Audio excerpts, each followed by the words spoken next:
إنما الأعمال بالنيات.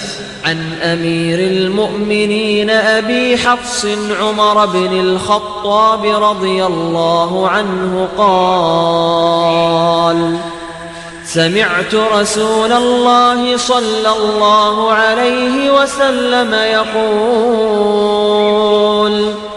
إنما الأعمال بالنيات وإنما لكل امرئ ما نوى، فمن كانت هجرته إلى الله ورسوله فهجرته إلى الله ورسوله، ومن كانت هجرته لدنيا يصيبها أو امرأة ينكحها فهجرته إلى ما هاجر إليه.